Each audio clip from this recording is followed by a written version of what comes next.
Pro Saúde ao Céu. Apresentação: Brisa Albuquerque.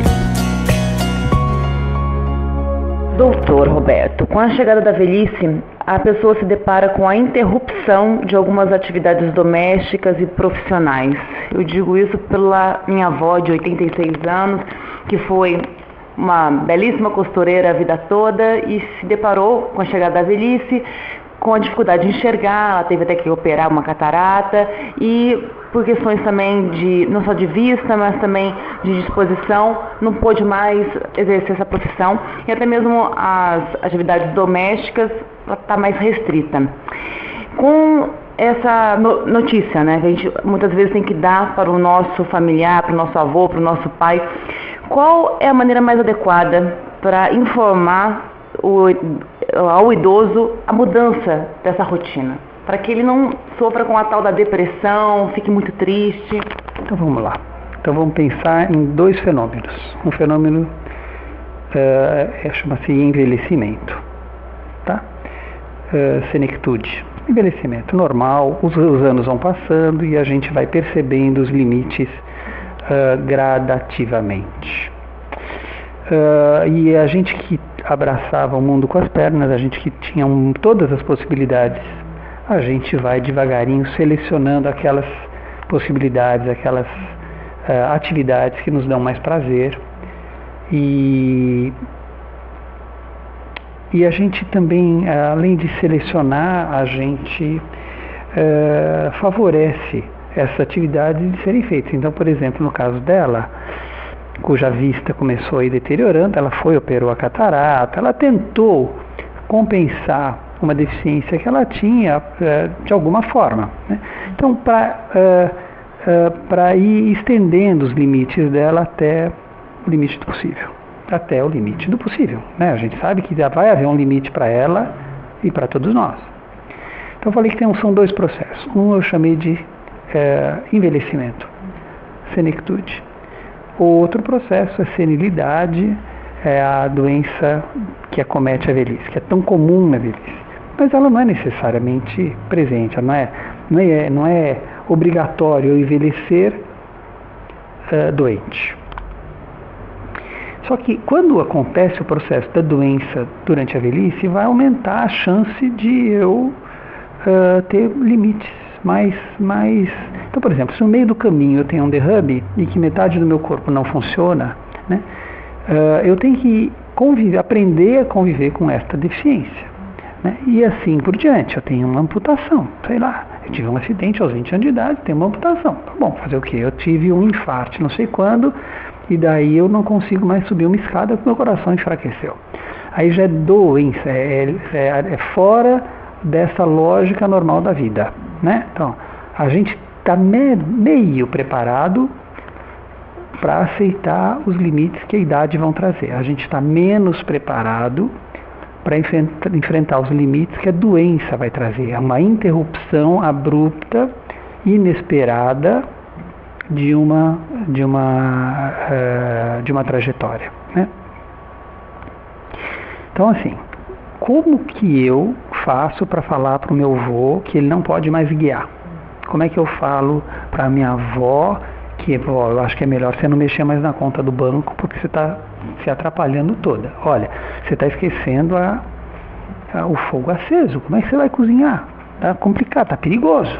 Quer dizer, como é que você vai pondo limites ou nos lugares? Assim, não colocar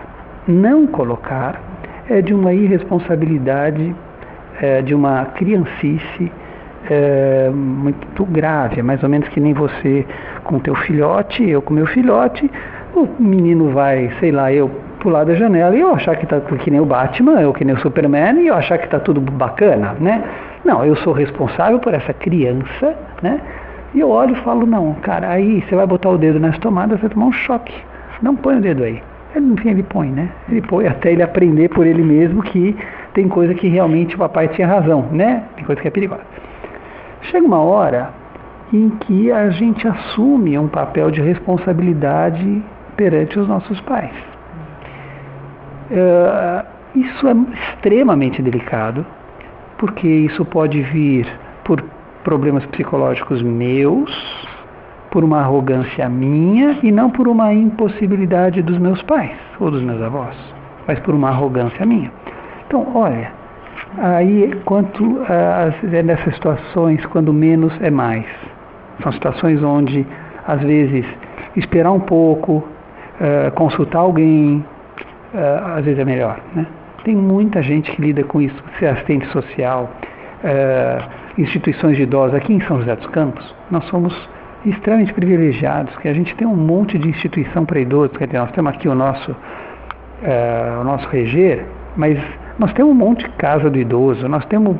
Olha, a gente realmente é privilegiado em não ter que pensar sozinho em um assunto tão complexo.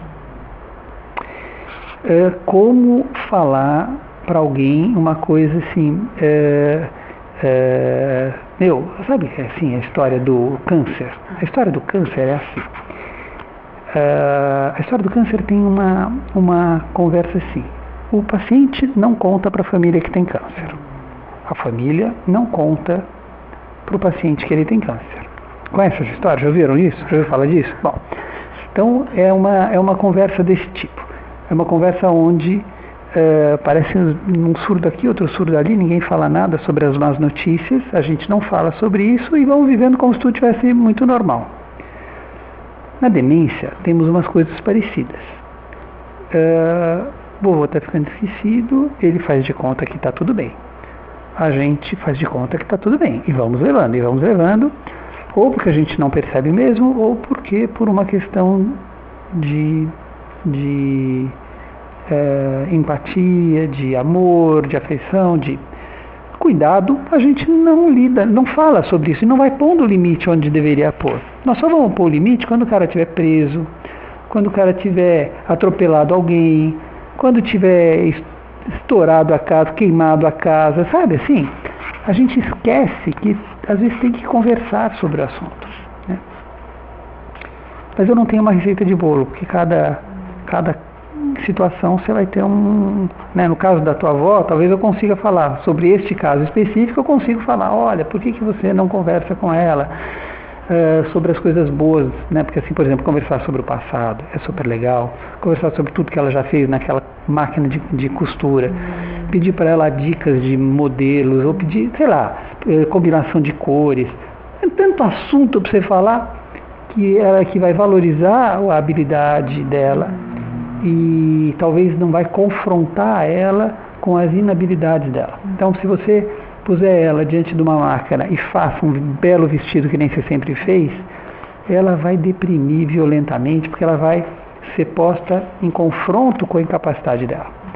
Então, haja delicadeza da tua parte para nem fazer isso, quer dizer, confrontar ela com a impossibilidade dela, e nem fazer o contrário, que é negar toda a história dela, tudo o que ela já fez de bacana, né? Olha, haja sensibilidade para fazer isso, né? É por aí que acho que você vai ter que fazer, entendeu?